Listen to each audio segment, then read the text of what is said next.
तो प्रमेय चिकित्सा, 6th चैप्टर है चिकित्सा का, प्रमेय चिकित्सा व्याख्या समय। तो प्रमेय की अपन बात कर रहे हैं, तो प्रमेय होता क्या है ना।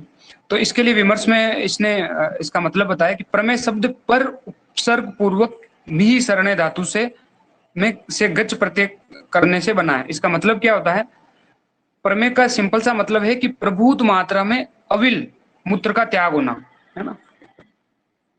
पर मेह यानी मेहन, मूत्र की प्रवृत्ति का बढ़ जाना, है ना, वही क्या होता है, प्रमेय होता है। ठीक है, इसके लिए एक लक्षण बोलता है आचार्य वाग्भट और सुश्रुत, वो याद रखना है। क्या लिखता है, प्रभूत अविल मूत्रता, प्रभूत यानी कि प्रभूत मात्रा में, एक्सेस क्वांटिटी में, अविल यानी गंदेला, है ना। तो प्रभूत अविल मूत्रता वाग्भट के अनुसार प्रमेय का लक्षण है, जबकि सुश्रुत के अनुसार होता है अविल प्रभूत मूत्रता। मतलब दोनों का एक ही, शब्दों का अंतर है ना। तो ध्यान रखना, प्रभूत अविल मूत्रता पूछे वाग्भट और अविल प्रभूत मूत्रता पूछे सुश्रुत के अनुसार प्रमेय का लक्षण है। ये एक चीज अपन ने पढ़ी। अब अपन चैप्टर स्टार्ट करते हैं। तो सबसे पहले आता है प्रमेय के सामान्य कारण। इंपोर्टेंस लो के यूजी और पीजी दोनों के अकॉर्डिंग। कोटेशन नंबर 4 क्या लिखता है देखो, आस्या सुखम स्वप्न सुखम दधिनी ग्राम्य उदक आनूप रसा है पयांसी नव अनपानम गुड़ वेकृतम चे प्रमेय हेतु कफ कृत सर्वम, है ना। तो प्रमेय के हेतु में लिखता है आस्या सुखम। आस्या सुख का मतलब बैठने का सुख, है ना। कोई व्यक्ति अगर पूरे टाइम बैठा रहता है। स्वप्न सुख, अगर पूरे टाइम सोता रहता है। दधिनी, दही का सेवन करता है। ग्राम्य उदक आनूप रसा, यानी कि ग्राम्य उदक या आनूप प्रदेश के पशु पक्षियों के मांस रस का सेवन कर रहा है। रस का मतलब यह क्या है, मांस रस का सेवन करना। और पयासी यानी दूध का सेवन कर रहा है। इसके अलावा नव, नए नए सेवन कर रहा है। क्या क्या, अन्न और पान, यानी खाने और पीने की जो चीजें हैं नई नई सेवन कर रहा है। गुड़ वेकृतम, और गुड़ के जितने भी विकार होते हैं उनका सेवन कर रहा है। गुड़ के विकार, गुड़ से क्या क्या बनता है, तो गुड़ से खांड, चीनी, मिश्री, मिठाई, ये सब कुछ बनते हैं। तो उनका भी अगर सेवन करता है तो ये भी प्रमेय का हेतु है। और लास्ट में उसने समराइज कर दिया, वो कहता है प्रमेय हेतु कफ कृत सर्वम, जितने भी कफ को उत्पन्न करने वाले कारण होते हैं वो सारे के सारे क्या है, प्रमेय के हेतु है। तो कफ कृत चे सर्वम, कफ को बढ़ाने वाले सारे के सारे प्रमेय के हेतु होते हैं। जो इस श्लोक में नहीं है वो भी होंगे जो कफ को बढ़ाने वाले हैं। ठीक है, ये आपको याद रखना है, इंपॉर्टेंट श्लोक है। आगे चलते हैं तो आता है प्रमेय की संप्राप्ति। सबसे पहले ये अलग अलग संप्राप्ति बताएगा, है ना। कफज प्रमेय की संप्राप्ति बताएगा, फिर पेतिक प्रमेय की संप्राप्ति बताएगा, फिर वातज प्रमेय की संप्राप्ति बताएगा, और लास्ट में एक लाइन देगा प्रमेय की सामान्य संप्राप्ति की। चारों अपन देखेंगे क्या कहता है देखो। कोटेशन नंबर 5 पहली लाइन लिखता है, मेदश्चे मांसश्चे शरीर रजम चे क्लेदम कफो बस्तिगतम प्रदुष्य। इसका बहुत सिंपल सा मतलब है, कफो यानी कि अपन ने कफ कारक आहार का सेवन करा तो उससे कफ बढ़ गया। अब ये बढ़ा हुआ कफ क्या करेगा, नंबर 1 मेद, नंबर 2 मांस, और नंबर 3 बस्तिगत क्लेद, इन सबको दूषित करता है। ठीक है, तो बढ़ा हुआ कफ क्या करता है, मेद, मांस और बस्तिगत क्लेद को क्या कर देता है, दूषित कर देता है, और कफज प्रमेय को उत्पन्न करता है। ठीक है, ये होती है अपने कफज प्रमेय की संप्राप्ति। पेतिक प्रमेय में क्या होगा, तो पेतिक प्रमेय में भी अपन जब पित्तवर्धक आहार विहार का सेवन करेंगे, उष्ण आहार विहार का सेवन करेंगे, तो उससे पित्त बढ़ेगा, और वो बढ़ा हुआ पित्त मेद, मांस और बस्तिगत क्लेद जो है उसको वापस से जो बढ़ा हुआ पित्त है वो दूषित करता है और पेतिक प्रमेय की उत्पत्ति कर देता है ना। तो ये लाइन नीचे वाले में लिख रखी है, देखो क्या कहता है, करोति मेहान सम उदीर्णम उष्णम तानेव पित्तम प्रदुष्य चेपी, कि अब उष्ण आहार विहार का जब सेवन कर पर कफ कर रहा था, है ना। तो कफ क्या कर रहा था, मेद, मांस और बस्ती में रहने वाले क्लेद को दूषित कर रहा था। तो अब यहाँ पर पित्त क्या करेगा, मेद, मांस और बस्ती में रहने वाले क्लेद को दूषित करेगा। तो वो कफज प्रमेय उत्पन्न हो गया, इधर पेतिक प्रमेय उत्पन्न हो गया। ये दोनों की संप्राप्ति हो गई। ठीक है, तो उष्ण से पहचान लेना कि ये पेतिक के लिए है ना। आगे चलते हैं तो वातिक प्रमेय की संप्राप्ति बोलता है, एक लाइन बोलता है, शिणेषु दोषेषु अवकृष्य वस्तो धातून प्रमेय अनिलय करोति शिणेषु दोषेषु। अब शिणेषु दोषेषु का मतलब क्या हुआ कि दोष क्षीण है। दोष कौन से क्षीण है, पित्त और कफ। तो पित्त और कफ क्षीण है, इसका मतलब इनडायरेक्टली क्या कह रहा है, जब भी पित्त और कफ कम होते हैं तो वात बढ़ जाता है, इसका मतलब वात बढ़ा हुआ है।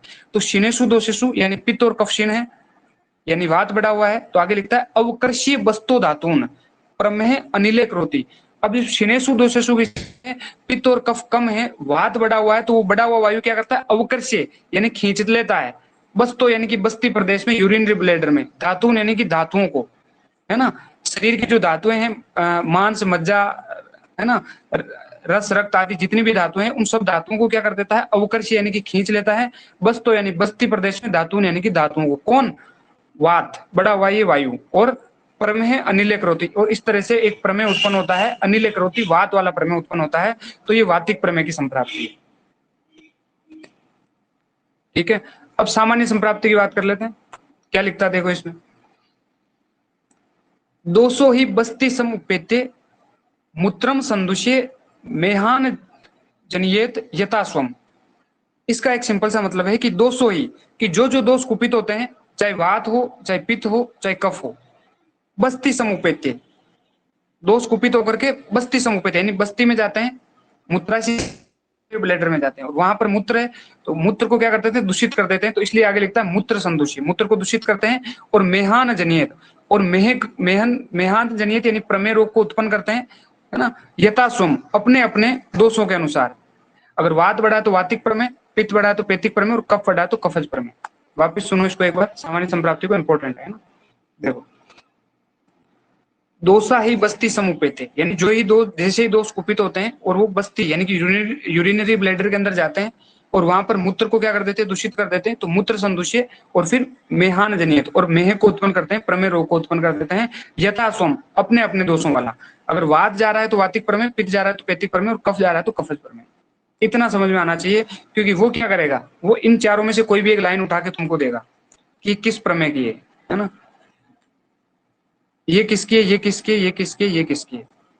तो दोषों की अगर कॉमन बात आ जाए तो समझ लेना सामान्य संप्राप्ति है, उष्ण आ जाए तो समझ लेना पेतिक संप्राप्ति है, क्लेद आ जाए तो समझ लेना कफज संप्राप्ति है, और शिनेषु दोषेषु की बात आ जाए तो शिनेषु दोषेषु का मतलब यही होता है कि पित्त और कफ दोष क्षीण है। अगर पित्त और कफ दोष क्षीण है, इसका मतलब वात बढ़ा हुआ है, तो ये वातिक प्रमेय की संप्राप्ति है।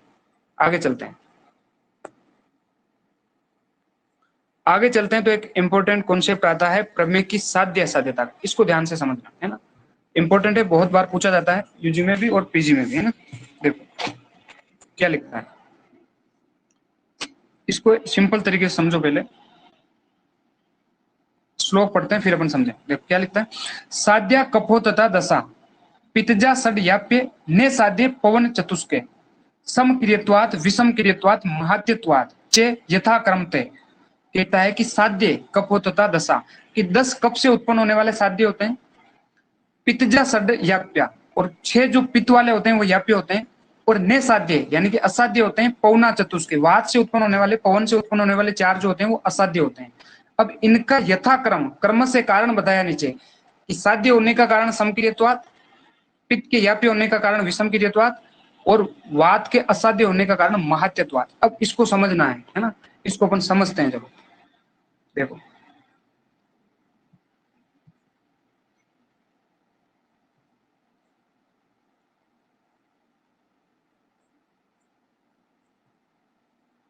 देखो 3 तरह के प्रमेय की बात कर रहा है, कफज प्रमेय,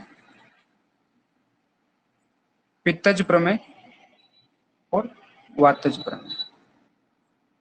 कफज संख्या अगर पूछे 10, पित्तज संख्या पूछे 6, वातज संख्या पूछे 4, प्रमेय की कुल संख्या पूछे 20।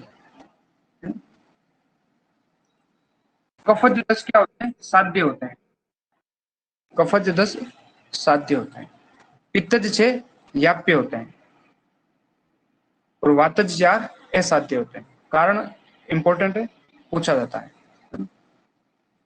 ये 10 साध्य होते हैं समक्रियत्वात् यानी समान चिकित्सा होने के कारण। अब ये कैसे समान चिकित्सा होगी यही समझना है, वो अभी अपन समझेंगे। पित्तज 6 याप्य होते हैं विषम क्रियत्वात्, कैसे विषम क्रिया होगी ये अभी अपन समझेंगे। वातज 4 असाध्य होते हैं महात्यत्वात्, अब ये कैसे होता है महात्यत्वात् वो भी अपन समझेंगे। तो उसी पे अपन आते हैं। सबसे पहले बात करते हैं साध्य की। तो साध्य होने का कारण क्या है, समक्रियत्वात्। है ना। कफज 10 प्रमेय साध्य होते हैं समक्रियत्वात्। सम यानी कि समान, क्रिया यानी कि चिकित्सा। अब कैसे समान क्रिया होती है देखो, प्रमेय के अंदर मुख्य जो दुष्य होता है वो होता है मेद। अगर एक दुष्य कंसीडर करके अपन चलें, हालांकि दुष्य इसके अंदर 10 होते हैं, वो आगे अपन पढ़ेंगे, लेकिन एक दुष्य की बात करें तो प्रमुख दुष्य के अंदर कौन सा होता है, मेद होता है ना। और दोष कौन सा पढ़ रहे हैं अपन, कफज प्रमेय। तो कफज प्रमेय में मुख्य दोष कौन सा रहेगा, कफ। और दुष्य तो सब में मुख्य रूप से प्रमेय है तो मेद। अब देखना, मेद जो कि शीतल स्वभाव वाला है, शीत है, और कफ जो कि शीत है, चिकित्सा करनी है दोनों की। तो शीत की चिकित्सा क्या होगी, उष्ण। और उष्ण की इस शीत की चिकित्सा भी क्या होगी, उष्ण। यानी कि दोष और शीत दोनों का चिकित्सा क्या है, समान है ना। ये दुष्य है और दोष है, दोनों की चिकित्सा एक जैसी है, उष्ण उष्ण है, इसलिए क्या हुआ, समक्रियत्वात्। चिकित्सा कैसी है, दोनों में इक्वल है, एक जैसी है। विषम क्रियत्वात् की बात करते हैं, वही अगेन दुष्य मुख्य रूप से प्रमेय में कौन सा रहेगा, मेद। और पैतिक प्रमेय है तो अब पित्त रहेगा। यहाँ देखो, मेद क्या होता है, शीत। पित्त क्या होता है, उष्ण। शीत की चिकित्सा क्या होगी, उष्ण। उष्ण की चिकित्सा क्या होगी, शीत। अब देखो, एक तरफ उष्ण चिकित्सा है, एक तरफ शीत चिकित्सा, हो गई ना विषम। तो ये चिकित्सा क्या होती है, विषम। क्रिया क्या होती है, विषम। इसलिए पैतिक प्रमेय विषम क्रियत्वात् होने के कारण याप्य होते हैं। वात पे आते हैं। वात की अगर बात करें तो वही मेद मान लो और वही वात मान लो, है ना। वात महत्यत्वात् असाध्य होता है। महत्यत्वात् का मतलब होता है कि वात की स्थिति के अंदर जो वातिक प्रमेय वाला रोगी होता है ना, उसके अंदर जो धातुएं होती है वो इतनी तेजी से शरण होता है धातुओं का। अभी तक कोई ऐसी मेडिसिन बनी नहीं है जो इतनी तेजी से शरण होते हुए धातुओं को कवर कर सके, है ना, उनको कंट्रोल कर सके। इसलिए महत्यत्वात् वातिक प्रमेय क्या होता है, असाध्य होता है। तो तीनों इंपॉर्टेंट है। क्रॉस मैच में पूछा जाता है कि कौन साध्य, कौन याप्य, कौन असाध्य, और किसका क्या कारण है, किसकी कितनी संख्या है, ये सारी चीजें अपन पढ़ चुके हैं। अब तुम एक दो प्रश्नों का जवाब दे दो, फिर अपन वापस आगे चलते हैं। चलो सबसे पहले बताओ, प्रमेय के भेद, संख्या बोलो। 20 20 कफज कितने, 10 10 पित्तज कितने, 6 और वातिक कितने, 4 4 वेरी गुड।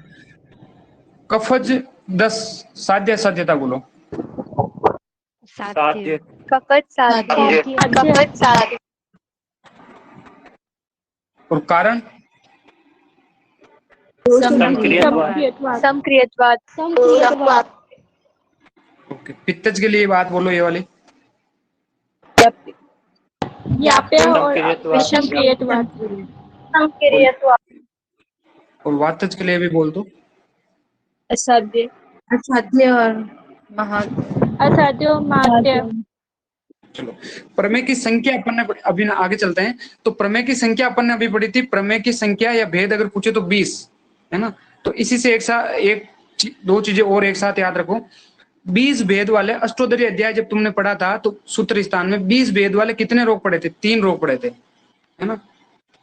क्या क्या पढ़े थे, एक तो प्रमेय खुद है ना। 20 भेद वाले 3 रोग पड़े थे तुमने जब सूत्र स्थान पढ़ा था अष्टोत्तरीय अध्याय के अंदर। कौन कौन से, एक तो कृमि रोग, है ना, एक प्रमेय, और एक योनि व्यापक, है ना। इन तीनों के भेद कितने होते हैं, 20-20 होते हैं। याद कैसे रखोगे, कृपया से याद रखना, कृपया, ठीक। कर्मी, प्रमेय और योनि व्यापक, इन तीनों के भेद कितने कितने, 20-20, ठीक है। आगे चलते हैं। आगे चलते हैं तो कुछ और इंपॉर्टेंट पॉइंट आते हैं तुम्हारे नॉलेज के लिए। देखो, अगर तुमसे पूछे प्रमेय नाशक श्रेष्ठ, तो सुश्रुत और अष्टांग संग्रह के अकॉर्डिंग, दोनों के अकॉर्डिंग हरिद्रा, ओनली हल्दी। लेकिन अष्टांग हृदय के अकॉर्डिंग आंवला और हरिद्रा दोनों। इसको याद रखना आसान है। देखो, अष्टांग हृदय, है ना, तो ए से आंवला, एच से हरिद्रा, ठीक है। वर्ल्ड डायबिटीज डे 14 नवंबर, चिल्ड्रन डे भी 14 नवंबर, चाचा नेहरू जयंती भी 14 नवंबर। अगर भूल जाओ, याद नहीं आए वर्ल्ड डायबिटीज डे, तो याद रखना, चाचा नेहरू जी क्या करते हैं, चिल्ड्रन को चॉकलेट खिलाते हैं, उससे डायबिटीज हो जाती है। तो सब कुछ 14 नवंबर वाले हैं ये तीनों, ये याद रखना। ठीक,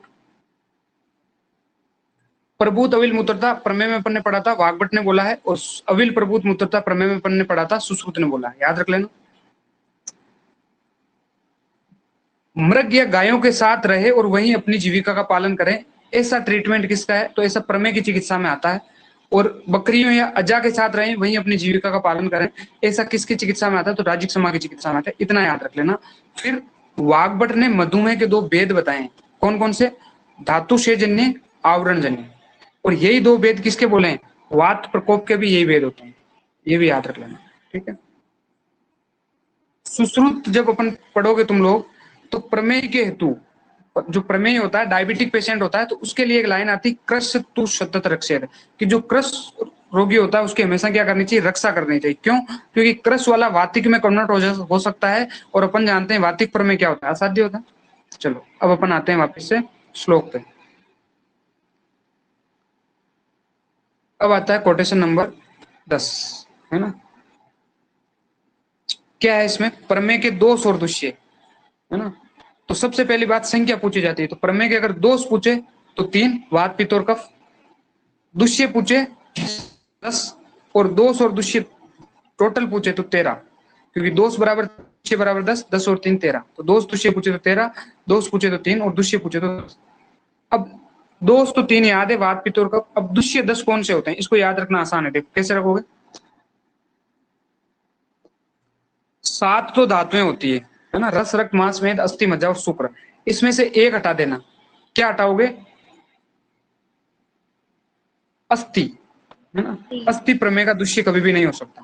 ठीक, तो अस्थि को हटा दो, बाकी 6 तो धातुएं हो गई, प्लस 4 और कौन कौन से, ओज के जैसे जल, और जल के ले से लसिका और वसा। 6 और 4 कितने हो गए, 10। ओज, जल, लसिका और वसा, और 6 धातु, तो 6 + 4 ये 10 क्या होते हैं, प्रमेय के दुष्य होते हैं, याद रखना है। ठीक है, ये इस श्लोक के अंदर लिख रखा है, देखो कि कप पित्त और पवन ये तो दोष यानी दोष होते हैं। फिर मेद अस्र यानी रक्त, शुक्र अंबु यानी जल, वसा लसिका मज्जा, है ना, रस ओज पिशितम यानी मांस, 6 दुष्य ये दुष्य होते हैं। प्रमेय नाम यानी प्रमेय, प्रमेय के अंदर, और विसंति रेव मेहा, और 20 प्रकार के मेहे होते हैं, 20 प्रकार के प्रमेय होते हैं। ये सब चीजें अपन पढ़ चुके हैं और तुम याद भी कर चुके हो। आगे चलते हैं, आगे चलते हैं तो अब इनका नाम आ जाता है ना। श्लोक भी यही आएंगे कि 10 कफज प्रमेय कौन से होते हैं, उनके क्या नाम है, पेतिक प्रमेय 6 कौन से होते हैं, क्या नाम है, और वातिक प्रमेय 4 कौन से होते हैं, क्या नाम है। इनके नाम अभी के अभी आपको याद करना, साथ का साथ आसान है। देखो कैसे याद करोगे, सबसे पहले 10 की बात करते हैं। ये देखो कफज प्रमेय 10 होते हैं, कैसे याद रखोगे, ऐसे याद रखना है। अपन एक सीक्वेंस में इसको याद रखेंगे, जैसे जैसे आगे बढ़ेंगे सांद्रता बढ़ती जाएगी, है ना। तो लिक्विड की जैसे जैसे सांद्रता बढ़ेगी उसी हिसाब से अपन आगे बढ़ेंगे। तो सबसे पहले उदक में है, यानी कि ऐसे मूत्र का त्याग कर रहा है जो उदक के समान हो, पानी के समान हो, इसका मतलब बिल्कुल ही सांद्र नहीं। उसके आगे कहेगा इक्सु में, यानी कि इक्सु रस के समान मूत्र का त्याग कर रहा है रोगी, है ना। तो जो जल से थोड़ा सा, उदक से थोड़ा सा सांद्र है। फिर सांद्र में यानी बहुत ज्यादा सांद्र गाढ़े मूत्र का त्याग कर रहा है। और सांद्र प्रसाद यानी सांद्र का भी प्रसाद भाग, इतने गाढ़े मूत्र का त्याग कर रहा है अगर रोगी। तो ये 4 तो कैसे याद रखना है, उदक में, उसके बाद में इक्सु में, सांद्र में और सांद्र प्रसाद में। ठीक है, तो उदक से जल से स्टार्ट होगा क्योंकि सबसे कम सांद्र वही होता है। ठीक, फिर इक्सु गन्ने का रस उसके जैसा, है ना, फिर सांद्र और फिर सांद्र प्रसाद। तो उदक में है, इक्सु में, सांद्र में, सांद्र प्रसाद में, 4 तो ये याद रखने। ठीक, अब सांद्र प्रसाद के आगे चलना है अपन को शुक्र की तरफ। तो शुक्र में, शुक्ल में, शीत में, शनय में और शिक्ता में, 5 ये याद रखने एक साथ। तो शुक्र, शुक्ल, शीत, शनय और शिक्ता, ये 5 याद हो जाएंगे। और लास्ट में क्या है, लाला में है, तो लास्ट में क्या है, लाला। ठीक, तो ये 10 प्रकार के क्या होते हैं, कफज प्रमेय। नाम याद होने चाहिए हमेशा, 4, 5 और लास्ट वाला लाला। पित्त की तरफ चलते हैं।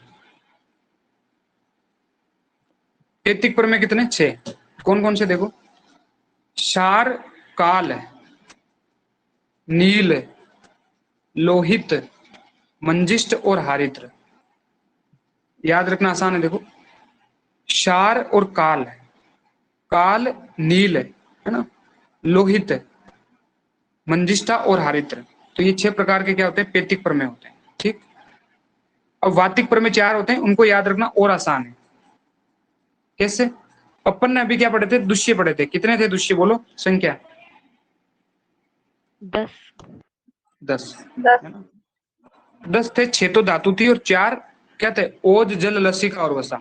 ओज, जल, लसिका और वसा, ये 4 थे। अब इन्हीं से 4 प्रकार के वातिक प्रमेय बन जाते हैं। इन्हीं से 4 प्रकार के वातिक प्रमेय बन जाते हैं। कैसे, ओज से याद रखना है मधु में, है ना, जल से याद रखना है मज्जा में, लसिका से याद रखना है हस्ती में, और वसा से वसा में ही याद रखना है। ठीक है, क्योंकि ये इनके आपस में पर्याय होते हैं इसलिए, है ना। तो ओज की जगह मधु में, जल की जगह मज्जा में, लसिका की जगह हस्ती में, और वसा की जगह वसा में। ठीक, इस तरह से हो गए कफ वाले 10, पित्त वाले 6 और वात वाले 4। ये नाम याद हो गए आपको। आगे चलते हैं, आगे चलते हैं तो एक पॉइंट आता है कि चक्रपाणि ने मधुमेह को ओजोमेह कहा है, अभी अपन ने देखा सत्य कथन है। और मधुमेह चिकित्सा अध्याय का स्वतंत्र रूप से वर्णन कौन सी संहिता में है, तो आंसर चला जाता है सुश्रुत संहिता में। ठीक है, फिर देखो बेस्ट की बात करते हैं। हो गई है वैसे बात, वापस देख लो एक बार कि सुश्रुत और अष्टांग संग्रह तो हरिद्रा प्रमेय में बेस्ट बताता है, और अष्टांग हृदय आंवला और हरिद्रा दोनों बताता है। आगे चलते हैं, आगे चलते हैं तो आता है कि मूत्र के वर्ण आदि और दोषों में संबंध, है ना। तो क्या कहता है, देखो शाव अरुणो वात कृत शेषूलो मज आदि साध गुण्यम उपेत्य असाध्य। यानी कि असाध्य वातिक प्रमेय के लिए एक इंपॉर्टेंट लाइन बोलता है कि अगर वात कृत यानी जो वातिक प्रमेय है उसके अंदर यूरिन कैसा है, शाव अरुण वर्ण का हो, और साथ में पेनफुल भी हो, है ना, पेन भी हो, से सुलो, उस स्थिति के अंदर अगर मज्जा आदि धातुएं भी साथ में आ रही है ना, तो असाध्य, तो वो वातिक प्रमेय क्या होता है, असाध्य होता है। तो ये कंडीशन अगर दे दे तो याद आना चाहिए। ठीक है,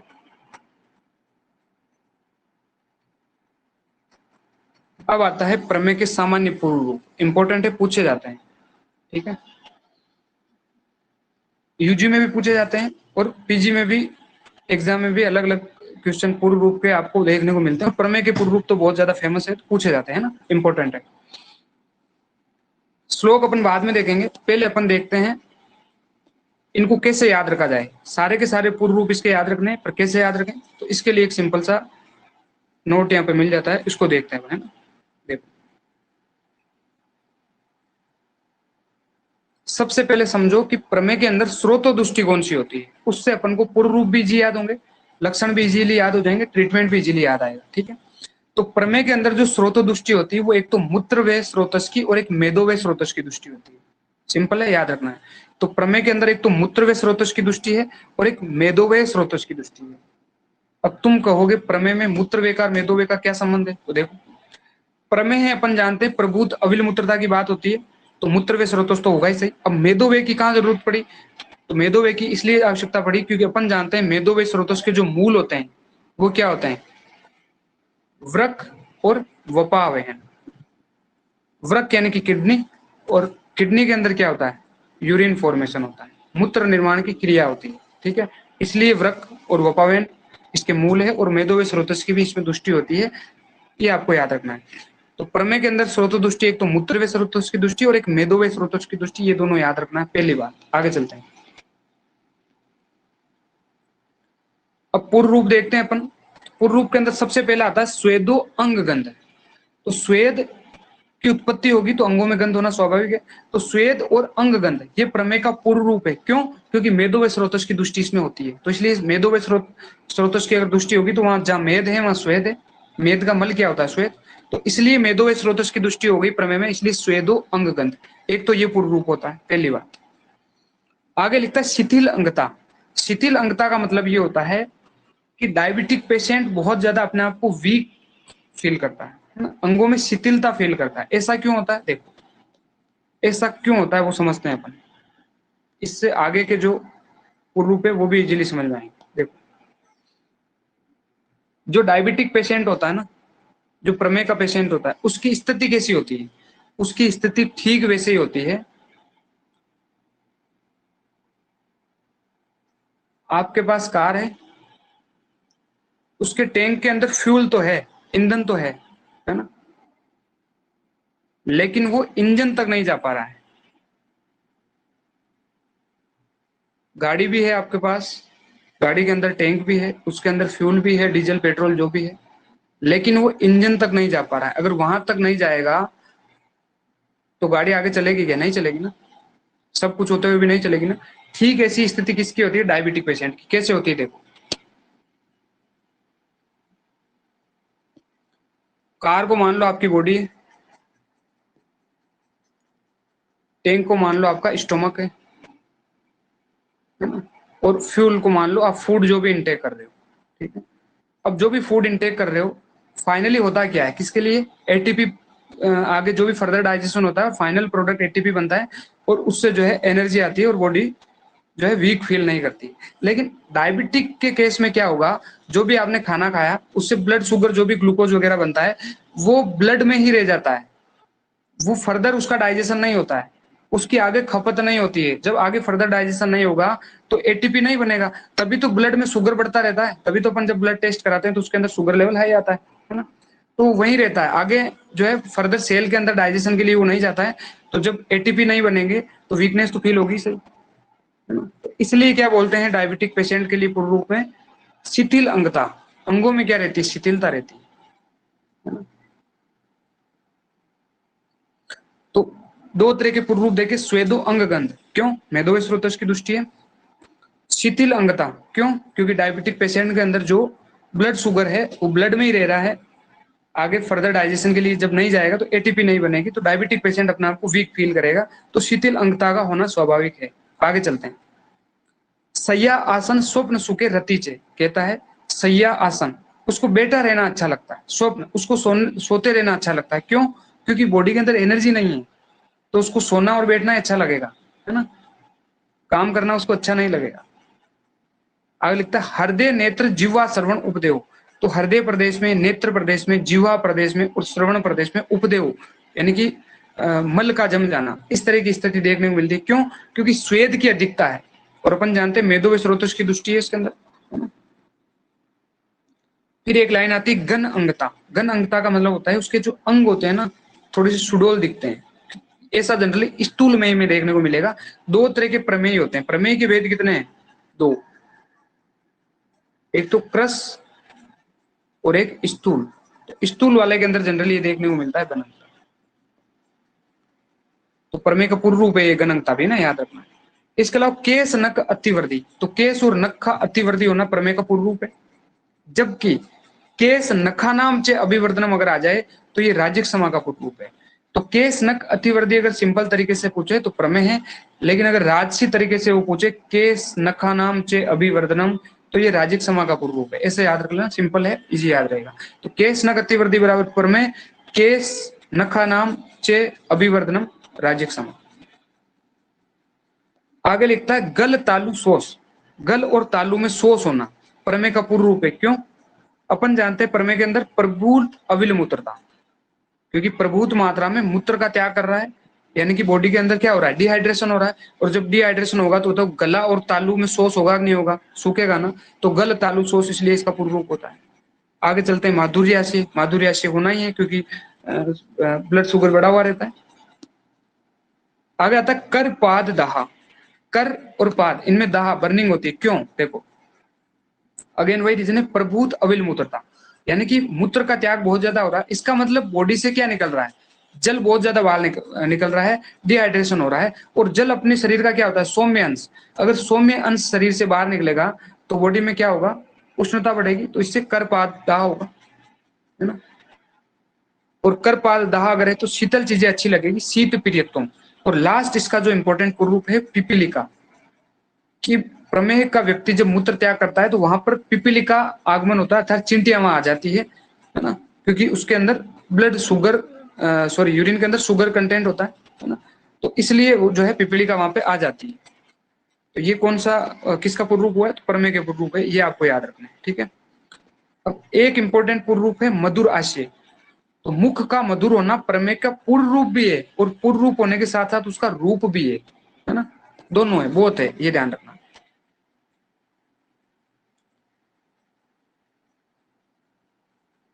तो ये अपन ने क्या देख लिया?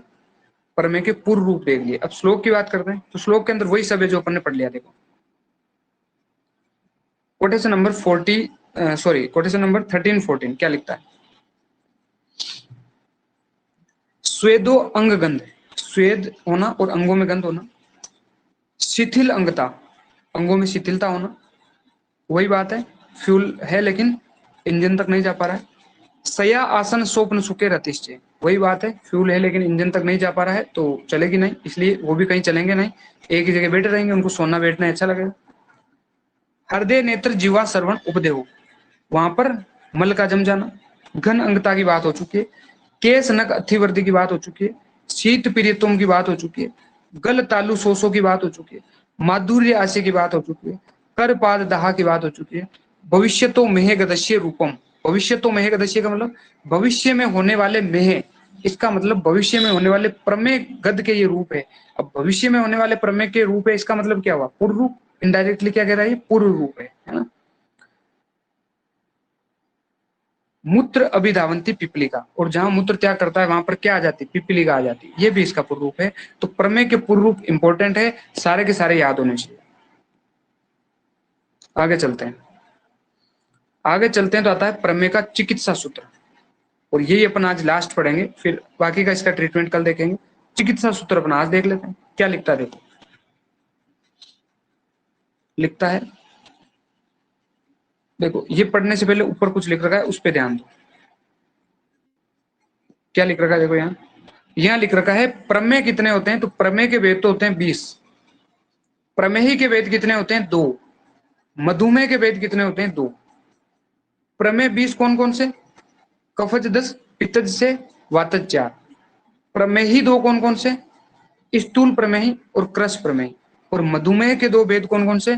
धातु से जन्य और आवरण जन्य। अब तुम बताओगे मधुमेह कौन से प्रकार के प्रमेय का वेद है? वातज। वेरी गुड, है ना।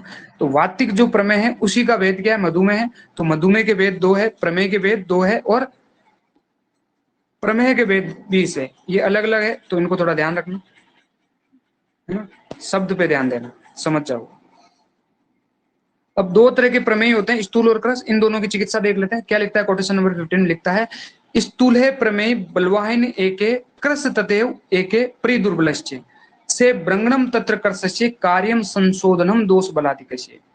बहुत सिंपल सा लाइन ऑफ ट्रीटमेंट है डायबिटीज का। क्या है? स्थूल प्रमेय बलवान है, कि एक तो स्थूल प्रमेय होता है और वो बलवान होता है, और दूसरा क्या होता है? क्रस होता है और दुर्बल होता है। तो कहता है कि क्रस और दुर्बल है उसमें तो क्या कर दो? ब्रंगण कर दो। और जो बलवान है और स्थूल है उसमें क्या कर दो? शोधन कर दो, है ना। बस ये इसका चिकित्सा सूत्र है। तो कैसे याद रखोगे? देखो, एक तो स्थूल होता है और एक क्रश होता है। स्थूल वाला बलवान होता है, क्रश वाला दुर्बल होता है। तो दुर्बल में शोधन तो कर नहीं सकते, क्या करेंगे? ब्रंगण कर दो। और ये बलवान है तो इसमें क्या कर दो? शोधन कर दो। ये इसका चिकित्सा सूत्र होता है, यही आपको याद रखना है। प्रमेय की बाकी की बातें अपन कल करेंगे, कल इस चैप्टर को कंप्लीट करेंगे अपन। तो थोड़ा सा पार्ट बचा हुआ है, इसका रिमेनिंग पार्ट जो भी है कल अपन कंप्लीट करेंगे। जाते जाते कुछ सवालों के जवाब दे दो, फिर हम एग्जिट कर सकते हैं।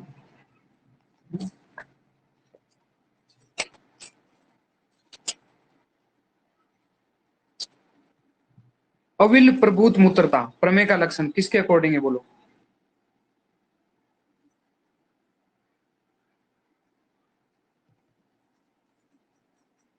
अरे बोलो सुश्रुत। बोलो, सभी को जवाब देना है ना। अविल प्रभूत मूत्रता सुश्रुत, ओके वेरी गुड। और अगर बोले प्रभूत अविल मूत्रता तो क्या आंसर करोगे। वाग्भट। Vagbhata, very good. वाग्भट। हाँ वाग्भट, प्रभूत अविल मूत्रता बराबर वाग्भट, अविल प्रभूत मूत्रता बराबर सुश्रुत। तो वाग्भट का हमेशा याद रखना, और ऐसे याद रखना दूसरा वाला सुश्रुत का, ठीक है। ओके, फिर प्रमेय के सामान्य कारण का श्लोक याद करना है, इंपॉर्टेंट है, यूजी पीजी दोनों के अकॉर्डिंग ये श्लोक याद होना ही चाहिए प्रमेय का सबको, ठीक है। फिर प्रमेय के जो कारण है ना, वैसे ही कारण आस्या सुख स्वप्न सुख है ना, उसके आगे लाइन चेंज हो जाती है थोड़ी सी, गुरु स्निग्ध, ये कफज शिरोरोग के भी होते हैं, ये याद रख लेना अलग से कि आस्या सुख स्वप्न सुख दद्दिनी वाली अगर लाइन आ जाए तब तो किसके निदान है, प्रमेय के निदान है। और अगर आस्य सुख स्वप्न सुख गुरु स्निग्ध वाली लाइन आ जाए तो कफज शिरोरोग के निदान है, ये भी लाइन आप याद रख लेना, इंपॉर्टेंट है। अब मैं संप्राप्ति बोलूंगा, तुम ये बताना कि कफज की बोल रहा हूं, पेतिक की बोल रहा हूं, वातज की बोल रहा हूं, या सामान्य संप्राप्ति बोल रहा हूं, ठीक है। करोति मेहान सम उद्दीर्णम उष्णम तानेव पितम परिदुष्य चेपी, तो पित्त बोल दिया इसमें, तो पेतिक ही है, चलो इसको छोड़ो, आगे बोलना। शिणेषु दोषेषु अवकर्ष्य वस्तो धातून प्रमेय ब्लेंग करोति, बोलो। वातज अनिल करोति। वातज है ना, वातिक प्रमेय होता है ये, ठीक है। तो शिणेषु दोषेषु तुम समझोगे वातिक प्रमेय, उष्ण आए तो तुम समझोगे पेतिक प्रमेय, और क्लेद आ जाएगा तो तुम समझ जाओगे कफज प्रमेय। अब एक लाइन और बोल देता हूँ, दोषो ही बस्ती समुपेति मूत्रम संदुष्य मेहान जनियेत, बोलो कौन सा है। सामान्य सामान्य संप्राप्ति, ओके। प्रमेय में दोष दुष्य की संख्या बोलो, दोष दुष्य। 2 3 2 10 2 3 2 10 10 दुष्य, चलो काउंट करा दो एक बार, कौन कौन से होते हैं। छह धातु के अलावा कुछ और 6 धातु लसिका और वेरी गुड, 6 धातु जिसमें क्या नहीं होगा, 7 में से अस्थि अस्थि अस्थि नहीं होगा। और 4 तो याद रखना, और हाँ वेरी गुड, और 4 तो याद रखना और आसान है, ओज, जल, लसिका, और लास्ट कौन सा बोलो, वसा वसा वसा, है ना, ठीक है। वर्ल्ड डायबिटीज डे अगर पूछे क्या आंसर करोगे। 14 नवंबर चिल्ड्रन डे पूछे 14 नवंबर 14 और चाचा नवंबर नेहरू की जयंती 14 नवंबर बेस्ट मेडिसिन बताना, सुश्रुत के अकॉर्डिंग प्रमेय में क्या है, हरिद्रा अष्टांग संग्रह के अकॉर्डिंग क्या है, आंवला हरिद्रा हाँ सुश्रुत और अष्टांग संग्रह दोनों के अकॉर्डिंग हरिद्रा, जबकि अष्टांग हृदय के अकॉर्डिंग बताओ। आंवला हरिद्रा आंवला और हरिद्रा, है ना, ठीक है। बॉस अष्टांग संग्रह के अकॉर्डिंग क्या बताया। अष्टांग संग्रह के अकॉर्डिंग ओनली हरिद्रा, ओनली हरिद्रा, अष्टांग संग्रह और सुश्रुत दोनों के अकॉर्डिंग ओनली हरिद्रा, बस अष्टांग हृदय के अकॉर्डिंग आंवला ऐड हो जाता है, ठीक है बॉस। ठीक है। हाँ चलो, अब कफज प्रमेय 10 होते हैं, उन 10 के नाम बताओ एक बार, सीक्वेंस से बताना जैसे मैंने बताए। उदक में अस्तित्व में सांद्र सांद्र प्रसाद हाँ 4 हो गए, उदक में, इक्सु में, सांद्र में और सांद्र प्रसाद में। फिर आगे के 5 बोलो। शुक्र में शुक्र में ठीक में शुक्र, शुक्ल, शीत, सने और शिक्ता। और लास्ट वाला कौन सा था? लाला। लाला। लाला। चक्रपाणि ने मधुमेह को क्या बोला है? ओजोमेय।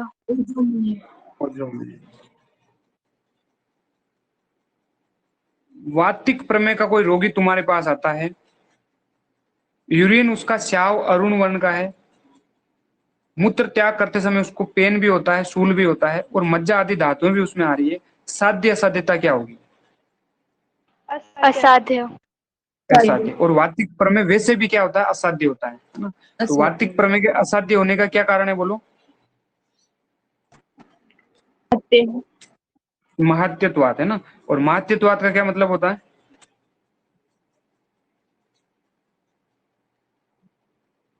कि धातुओं का क्षय उस स्थिति में वात के कारण इतनी महानता से होता है, इतनी स्पीड से होता है कि कोई भी ऐसी मेडिसिन नहीं है जो उसके शरण को रोक सके, है ना। चलो चिकित्सा बता दो, है ना। स्थूल प्रमेय में क्या करोगे? संशोधन। और क्रस में? ब्रेड। रंगन। हाँ, ब्रंगन, है ना। अब 3 तरह के प्रश्न बनते हैं। सबसे पहला प्रश्न है मधुमेह के भेद बताओ। 2 धातु छेदनीय आवरण। हाँ, वेरी गुड। 2 धातु सेजन्य और आवरणजन्य। किसके अकॉर्डिंग है? ये वाग्भट ने बताए, चरक ये नहीं बताता है ना, याद रखना। प्रमेय के 2 भेद बताओ जो चरक भी बताता है। स्थूल और कृष्ण। स्थूल और कृष्ण। और प्रमेय के कितने भेद होते हैं? 20। तो प्रमेय और प्रमेय में गलती मत करना, ये ध्यान रखना, ठीक है। केस नखा नाम चे अभिवर्धनम किसका पूर्व रूप है? प्रमेय का। राज्य समान। वापिस सुनना। केस नखा नाम चे अभिवर्धनम राज्य समा का पूर्व रूप है, जबकि प्रमेय का होता है केस नख अतिवर्धि। मतलब दोनों का सेम ही है, लेकिन शब्दों का अंतर है ना। तो केस नख अतिवर्धि सिंपल पूछे तो प्रमेय, लेकिन इस तरह से आए कि केस नखा नाम चे अभिवर्धनम तो राजिक समा, है ना। ये राजसी तरीके से बोल रहा है तो राजिक समा। ठीक, चलो आज के लिए इतना काफी है, एग्जिट कर सकते हो, बाकी कल देखते हैं remaining part. Thank you. Okay thank you boss. Okay dear.